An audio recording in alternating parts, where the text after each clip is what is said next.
proud of their effort. 13-minute mark, second half, it's a tie game. And thought the difference was going from 13-30 to 11-11. Like they went on like a 9-0 run.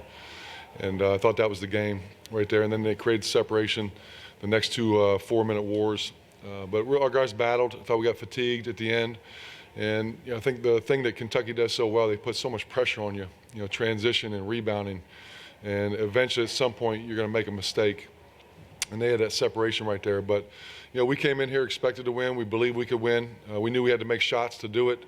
And I think positive out of this whole thing, what Oscar get? 6 offensive rebounds, so we held them 3 under his offensive rebound average. But they got a great team, and they're going to continue to get better and better throughout the course of the year. But appreciate Coach Calipari for playing us. We had a tough time scheduling this year, and they were one of 2 high major schools that would agree to play us.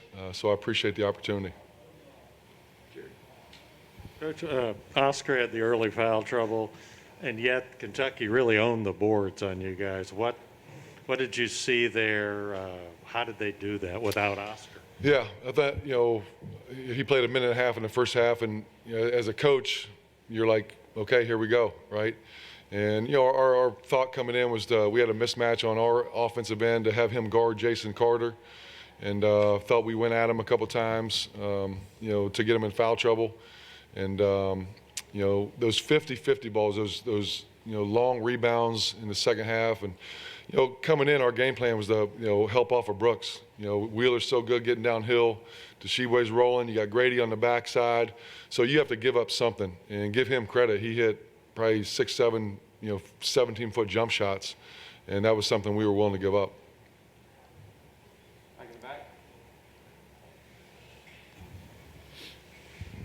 Coach Boals, Aiden Crowley, WUB.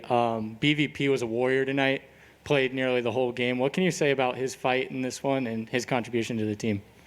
Yeah, he's a phenomenal person. He graduated in 3 years, has his master's degree, starting another master's degree, first team academic All-American, ultimate teammate. I love him to death. And, he's a big reason for where we are, what we're doing, and what we did last year. And I think he does a great job of staying positive, keeping our guys together. He's a tough matchup for most people. I thought late in the game they started switching everything, which kind of stagnated us. First half we got some good looks and post entries. Second half, they made some good adjustments. But he's an All-American, person. Coach, Jack Gluckler from the Post. You guys only scored 19 points in the second half, and like you said, Kentucky made some good adjustments. What kind of contributed to just like the slowdown on your offense? Was it fatigue? Was it Kentucky's adjustments? What was it? Yeah, I think it was a little bit of both, Jack. I think we got some good looks. We just didn't hit them. And Mark Sears, who's a phenomenal player and going to be a great player for us, got in the paint sometimes, and their length, you can't simulate their length and athleticism. But, I thought the switching to what they did, slowed us down from a pace and space standpoint. And like I said, I think it's a mixture of fatigue, what they did to us defensively.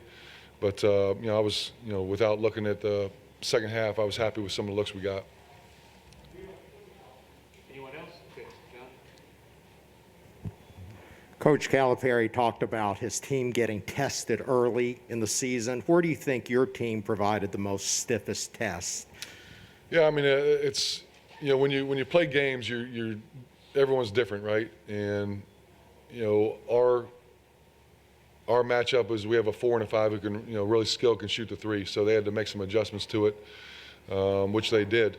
And I think coming in, our game plan was to try to get the ball inside, play inside out, get some movement. And we were 8 for 24.